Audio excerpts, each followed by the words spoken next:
Hello everyone and welcome to my video lecture.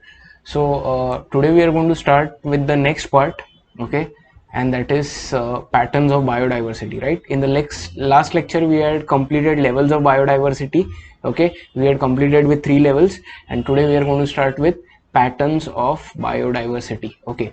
For all those who have still not subscribed to my channel, please press the subscribe button and also press the bell icon so that you will get all the notifications whenever I upload my videos. Okay, so let's start with today's topic, and that is going to be patterns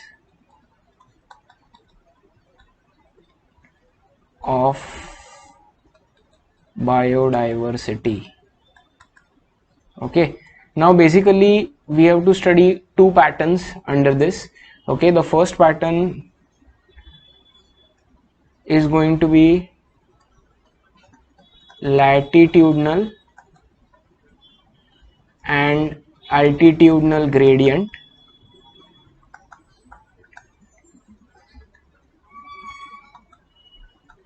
and the second pattern is going to be species area relationship. Okay, so we have to study these two patterns. All right, and we are going to start with the first part, which is latitudinal and altitudinal gradient. Again, before I start with today's topics, please remember this is a very theoretical part, okay, and it is very important to remember the concept so that you can write answers on your own. You can use your own examples, but it is important to know the basic concept.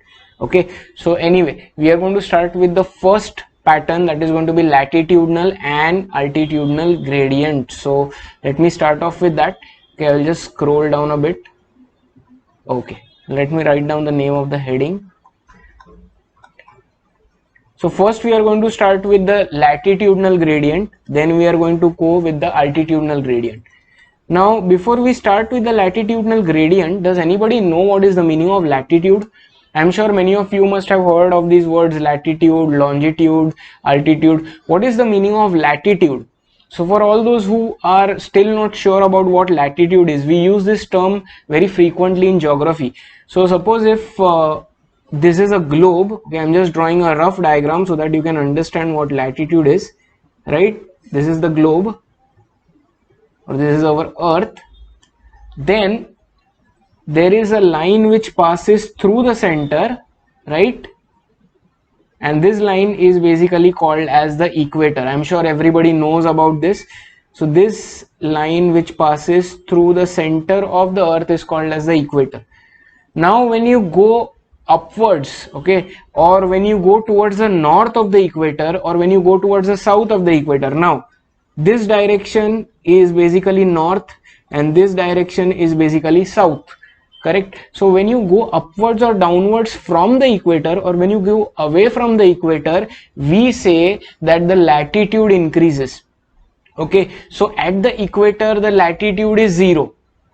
As you go higher up the equator or lower down the equator, we say that the latitude increases either in the north direction or the latitude increases in the south direction. For example, if I use this green colored pen and I draw this ring, okay, then the green colored area will be at a higher latitude compared to the equator north of the direction.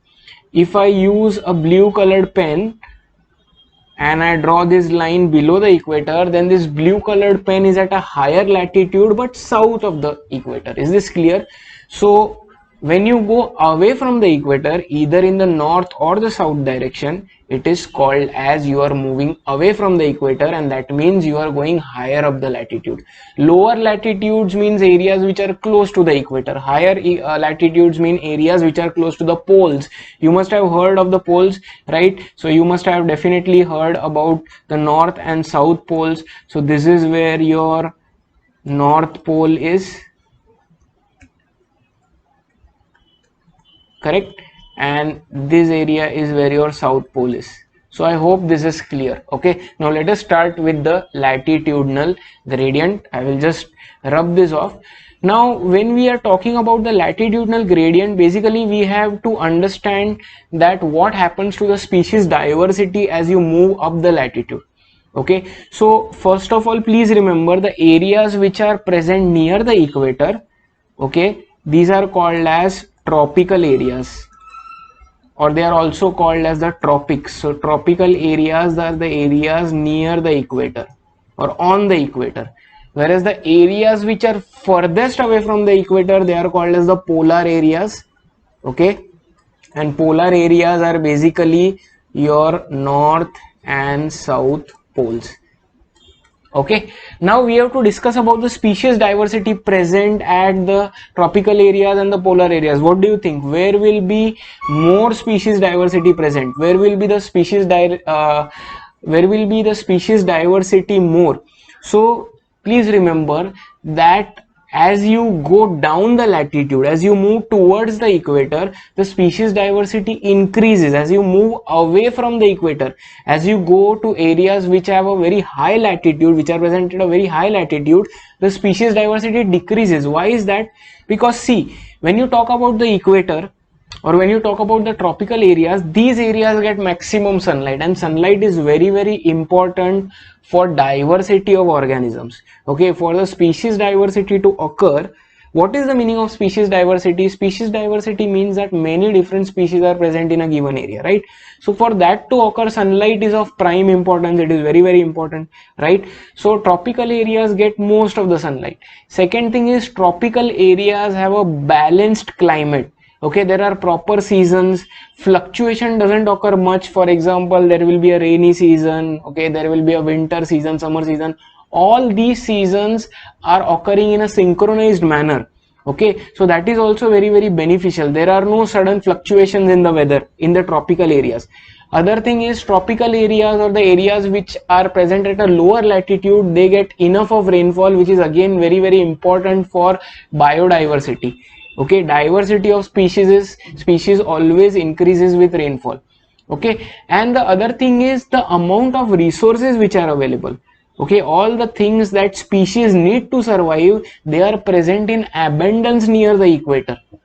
So that is the reason why maximum diversity of species is present near areas, okay, or which are present in the areas which are near the tropical areas, or areas which are present near the equator. Please remember this, because of enough sunlight, enough resources, enough rainfall, proper balanced climate, no sudden changes in the climate. Now what happens is, as you go away from the equator, what happens is the climatic conditions become extreme. So when we talk about the north and south poles, obviously these areas face very harsh winter, okay, extreme snowfall, the climate is irregular. Also it is very difficult for different species to survive in these harsh conditions. So as you move away from the equator, or as you go on increased latitude areas, the climatic conditions become very harsh to survive. So obviously as you go above the equator, as you go towards the poles, the amount of species or the diversity of species keeps on decreasing. Please remember that. Also the resources which are available are less. Rainfall also reduces. So because of all these factors, as you move away from the equator, or as you move towards the poles, okay, or as you go higher up the latitude, either in the north direction or in the south direction, the species diversity decreases. Is this clear? So please remember, I am writing the points over here. Okay, first thing is, species diversity is maximum in tropical areas. Okay, what are tropical areas? Tropical areas are the areas which are nearest to the equator. So I'm sure you must have heard of tropical rainforest, Amazon rainforest. Okay, so Amazon rainforest, also if you see the map, it is a part of South America which passes through the equator, so it receives maximum rainfall. Most amount of species diversity, or maximum amount of species diversity, is seen in the Amazon rainforest. Why? Because that area passes through the equator, so it is getting enough sunlight, rainfall, resources. Thousands and hundreds of species are present over there. Is this clear? Whereas if you compare the north and south poles, the amount of species present over there are very less. Okay, so please remember, species diversity is maximum in tropical areas. And what are the reasons? Okay, so I will write down the reasons over here. reasons are, first is abundant sunlight. This is the first reason. Then second is enough rainfall. Okay. Then enough resources. Now see, I can give you another example. Some of the species of animals, okay, they are called as frugivorous. What is the meaning of frugivorous? That means they depend on fruits. Okay, so now when you go to the areas which are present near the equator, most of the areas are having plants which are having fruits. So even these organisms which only survive on fruits, they can stay there. Whereas if you go higher up the latitude, you may not get fruits. So those organisms which are dependent on fruits, they will not survive. Okay, so plenty of resources are present in the tropical areas or near the equator or at the lower latitudes. Okay, so these are the reasons. Then next thing that you need to remember is species diversity. Okay.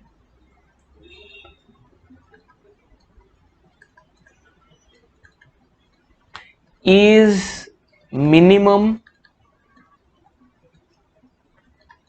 at the poles. Poles are what? Polar areas. Okay, so I will going to write down north, south, poles. And reasons are what? Reasons are extreme climatic conditions. So I forgot to write down the reason. I'll write that down. Extreme climatic conditions. So I forgot to write down over here balanced climate. Okay, so first reason is extreme climatic conditions for minimum species diversity at the poles. Okay, then the second reason is again sunlight is less and less resources. So I hope it is clear. Okay, so if you want to make a summary about the latitudinal gradient, it is very simple. As you go higher up the latitude, the amount of species diversity keeps on decreasing. Species diversity is maximum in the tropical areas which are at the lowest latitude or in the areas which are near the equator, and species diversity is minimum at the poles which are at the highest latitude, either to the north or to the south. I hope this part is clear. So with that, we finish with the first part, which is called as the latitudinal gradient. Now let us come to the next part, which is called as the altitudinal gradient. So I'm just going to rub this off. Now, what is the meaning of altitude? Yes, does anybody know what is the meaning of altitude? I'll write down altitudinal gradient. Yes, what is the meaning of altitude?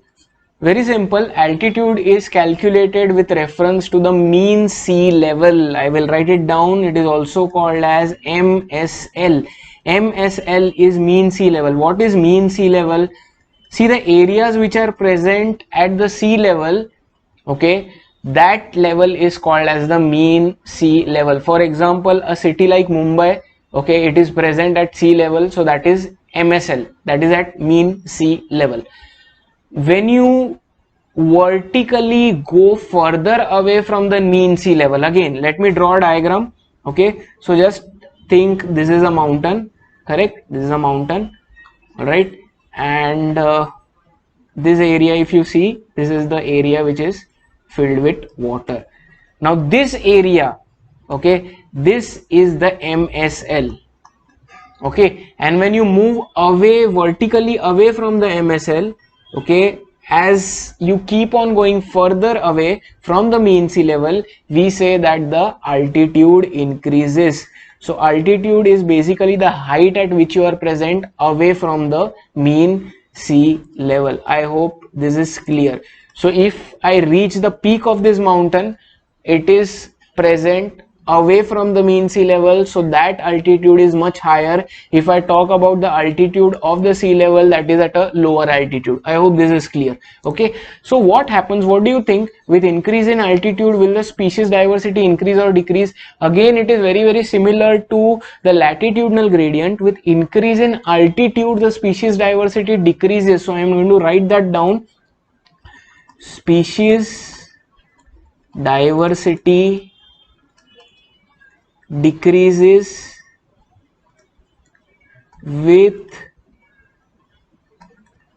increase in altitude.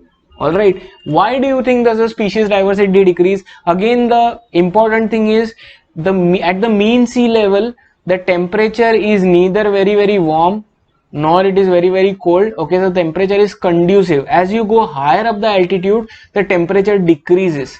Okay, and places which are present very high above the sea level, they have freezing temperatures. So again, most of the species cannot survive there. The second thing is, again, the amount of sunlight that you are getting, that will also differ, and the amount of resources that you are getting, that will differ. Another important factor which plays a role over here is the amount of water which is present. As you go higher up the altitude, the amount of water that the species get, that reduces to a lot. Okay, so because of this climatic conditions, okay, because of the presence of water, resources, even oxygen, as you go higher up the altitude, the oxygen decreases. So many species cannot survive at such lower concentrations of oxygen. So because of all these reasons, as you go higher up the altitude, the species diversity will decrease.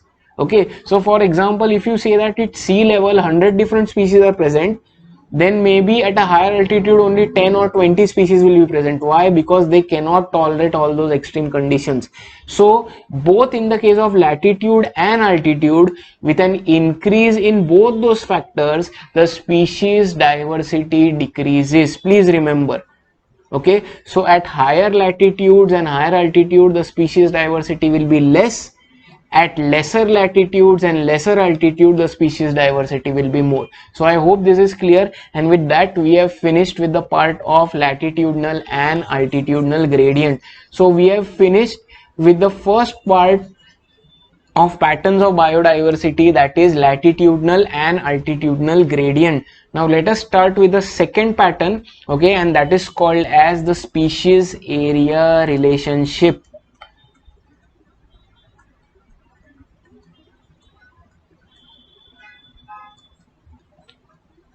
Now this part is very important from the exam point of view, the theory exam point of view, and also the entrance exam point of view, because this part basically has an equation, it also has a graph.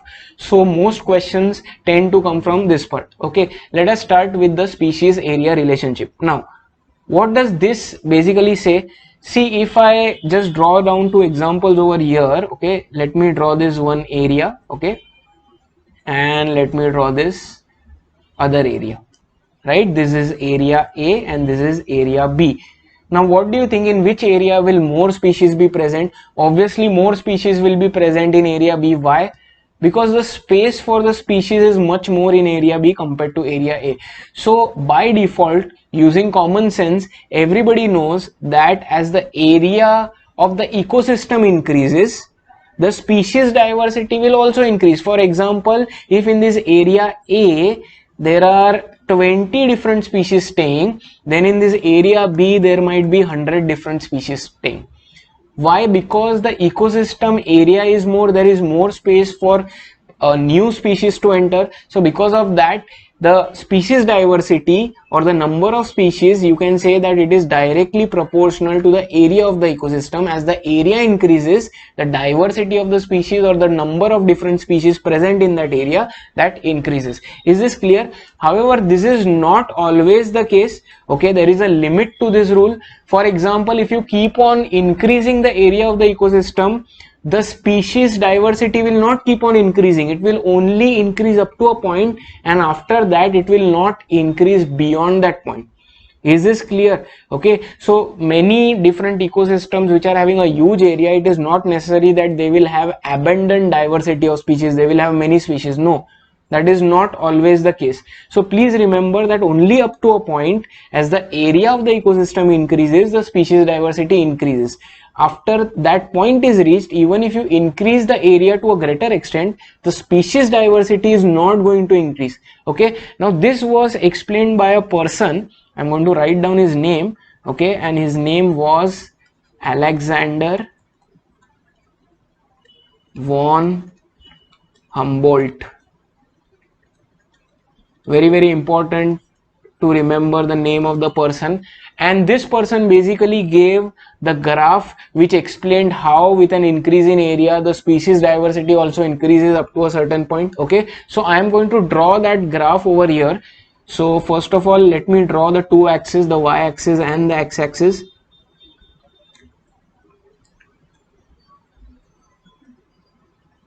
All right, so this is your x-axis and this is your y-axis, correct?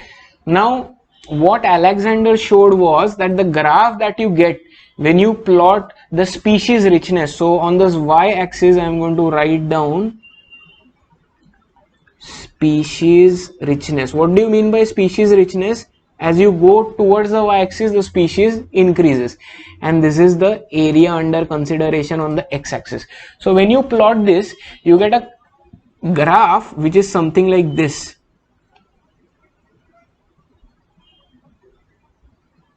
So if you see up till this point, okay, up to this point where I have actually extracted that dotted area, up to that point, as the area increases, the species also increases, the diversity of the species or richness of species increases. But after that point, even though the area increases, the species richness is not increasing. Are you clear? So this was explained by Alexander von Humboldt, and for this line the equation which was used was something like this. I'm going to write down the equation over here. Okay, S is equal to CA raised to Z. This was the equation of the line. Now you need to remember what S, C and A and Z stand for, so I'm going to write it down over here. So S is basically standing for the species richness, okay, or increase in species.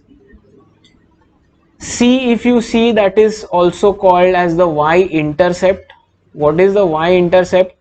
When I extend this curve onto the y-axis, the point where it intercepts, that is the y-intercept, so that is represented as C. Okay, A is basically the area under study or the area for which we are plotting the graph. Okay, and Z is basically the slope of the line. Okay, so that equation we get is called S is equal to CA raised to Z. This was given by Alexander von Humboldt. Is this clear? Okay, now what we can do is, if we suppose take the log of that equation, okay, so the equation is S is equal to CA raised to Z. What happens if we take the log of that equation? So what I'm going to do is I'm going to rub this part over here. Okay, and now let me write down the equation. Equation is S is equal to CA raised to Z. Now when we take log, taking log on both sides, I get log of S is equal to log of C plus log of A raised to Z. I hope everybody knows the rules of logarithm. So when you are multiplying these two things, then it becomes addition when you are taking log, right? And what this will come to is log S is equal to log C plus Z log A. So this equation, when you see, this is the logarithmic equation of S is equal to CA raised to Z. Okay, and when this equation is plotted in the form of a graph, okay, then what happens is you get a straight line. So I'm going to use a different color for plotting this graph. I'm going to use a red color. Okay, F. All right, so when you plot this equation, then you get a line which is like this, and this line is represented by equation log S is equal to log C plus Z log A. So when you take the logarithm of the original equation, the graphical representation is a straight line which says that as you increase the area, the species diversity increases. However, when you take the original curve which was given by Alexander von Humboldt, okay, that shows that after a particular point, even if you increase the area, the species diversity doesn't increase. So I hope it is clear. You have to remember this graph. Okay, you have to remember the equation log you can take, okay, and you have to remember the name of the person who basically showed this relationship with the help of a graph. His name was Alexander von Humboldt, and both the equations you have to remember. You also have to remember what each letter stands for. S is species diversity, A is area under consideration, C is the y-intercept, and Z is the slope of the line. Is this clear? Okay, now this blue curve that can also be called as the rectangular hyperbola, that is a curve graph, whereas the orange line is a straight line, that is the logarithmic form of the earlier equation, S is equal to Ca plus Z. So is this clear? Okay, now suppose if I want to show this graph in terms of a ecosystem which is having very less area. Okay, so how will this graph change? So what I'm going to do is I'm going to draw two graphs, and I'm going to give two headings over here. Okay, first heading that I'm going to give is small area, and the second heading that I'm going to give is large area. So for an ecosystem having very less area or smaller area, the graph will become something like this. So this is the y-axis, this is the x-axis, right? And what will happen to this logarithmic curve straight line? So this straight line will be more or less horizontal. Okay, so if you draw that line, it will be like this, and this is log s is equal to log c plus z log a. And whereas when you take into consideration an ecosystem having a large area, that same graph will change. So then I can draw this graph like this. This is y-axis, this is your x-axis, and now this same slope will become very steep. So it will become like this. So it is kind of vertical, and this is log s is equal to log c plus z log a. So I hope you can understand, when you are talking about more area, that line becomes more or less vertical or steep. When you are talking about an ecosystem having lesser area, the slope becomes vertical. Okay, and that is called as species area relationship. Okay, so please remember that with an increase in area, the species diversity does increase, but only up to a particular limit, and that is shown by the graph S is equal to Ca raised to Z. Is this clear? This was shown by Alexander von Humboldt. If we are talking about an area or an ecosystem which is having very less area, then the line or the slope will be horizontal. Okay, it will be more towards the lower part or towards the x-axis. If we are talking about an ecosystem having a very large area, then the slope will be very steep, or it will be vertical. I hope this is clear, and with that we have completed the part about patterns of biodiversity. Okay, so I hope this is clear. Now what I'm going to do is I'm going to rub this off. We are going to start with a new part, okay, because we have got some time with us, so we can finish another part. And what we are going to do is we are basically going to talk about the importance of species diversity on the ecosystem. So that is our next part, and I'm going to write it down over here. Importance of species diversity on the ecosystem. Okay, so here basically we have to study how species diversity is important for the stability of the ecosystem. Okay, what is an ecosystem? Ecosystem is basically the area or the environment in which the species stay together, right? Desert ecosystem, I have told you, grasslands, wetlands, okay, estuaries, rainforest, deciduous forest, all these are different kinds of these are all different kind of ecosystem, and their stability will definitely depend upon the diversity of species. Now, so what is the general rule? The general rule is more the species diversity, more will be the stability of the ecosystem. For example, if I say that ecosystem 1 has 100 species and ecosystem 2 has 20 species, which ecosystem will be more stable? Obviously ecosystem 1. because it has got much more species, it has got more diversity. Ecosystem 2 has got lesser diversity. See, what happens is the species number doesn't always remain constant. Okay, some species die, some new species arrive, so there is always a variation in the ecosystem when we talk about species diversity.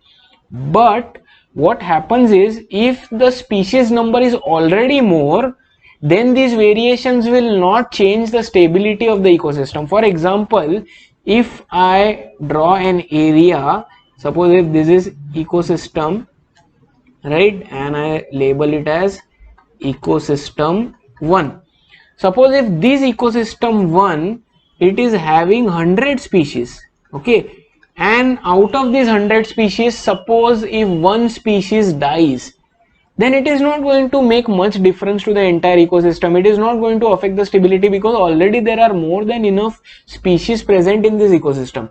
However, if I draw a second ecosystem over here, okay, and I label it as ecosystem 2, and if I say that this ecosystem 2 has just 10 species, and then I say out of these 10 species, one species dies, then it will make the ecosystem unstable, because already the diversity is less. So from these two examples, what do you understand? More the diversity of species, more will be the stability of the ecosystem. Okay, because all the organisms or all the species are finally interdependent on each other. Less the diversity of species, less will be the stability, or more will be the instability of the ecosystem. Is this clear? Okay, now we have to explain this relationship using two hypotheses. Okay, the first hypothesis that we are going to study is called as productivity stability hypothesis.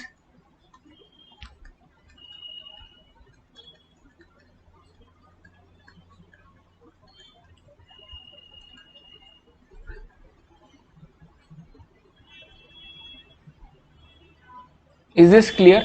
Okay, now this hypothesis was given by a person called as Tillman, okay, which was called as productivity stability hypothesis. Now what this hypothesis says is that basically the stability of the ecosystem depends on the following factors. So I'm going to write it down. Okay, stability of the ecosystem depends on the following factors. First is the species diversity. Okay, so more the species diversity, more stable will be the ecosystem. Second is how fast they can overcome sudden changes.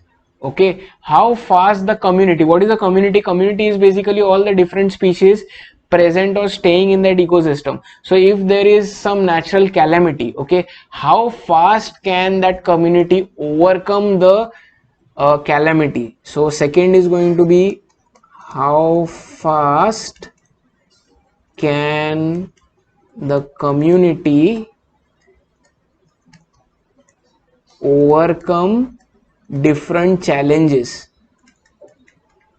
For example, if there is a forest fire, or if there are floods, then how fast can the community which was staying over there deal with that? Okay, so that is the second reason which will decide the stability of the ecosystem. Okay, and the third is going to be how resistant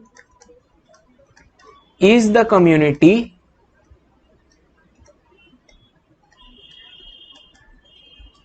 to invasive species. What is the meaning of invasive species?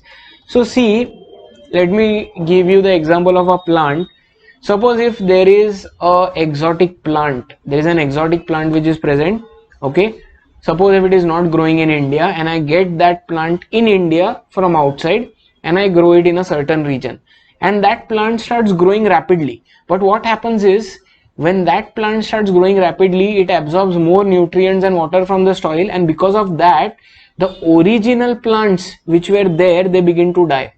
So such a species is called as invasive species. Invasive means it has invaded or it has captured the new area. Okay, so an invasive species is a species which doesn't allow any other original species to survive, but it itself begins to survive. For example, any animal which enters a new area and it doesn't allow any other animals to survive, but it itself survives, that animal is called as an invasive animal. So I hope you get the idea. So invasive species basically decrease the biodiversity, please remember, because they do not allow all the other species to survive. So these are the three reasons which will decide the stability of the ecosystem. First is species diversity. Higher species diversity means that the ecosystem will be more stable. Okay, how fast can the entire community of species overcome challenges? If they can overcome the challenges pretty fast, then it will remain more or less stable. Okay, what do you mean by that? What do you understand that by the term that ecosystem will be stable? That means that the species number will remain relatively stable, the biomass and productivity will remain more or less constant. Okay, and the third reason is how resistant are the community to invasive species, whether they are allowing invasive species to grow in that area or not. So these three factors will decide the stability of the ecosystem, and together this is called as the productivity stability hypothesis. It was given by a person named as David Tillman. I have already told you this. Okay, so very simple hypothesis which says that more the number of species, more will be the stability. Okay, then how powerful are you in overcoming the problems. Okay, and the third is going to be whether you are allowing the invasive species to grow easily or not. Depending on all these factors, the stability of that particular ecosystem will be decided. This is the first hypothesis. The second hypothesis that we have to study, that is a very interesting one, and that is called as the Rivett-Popper hypothesis.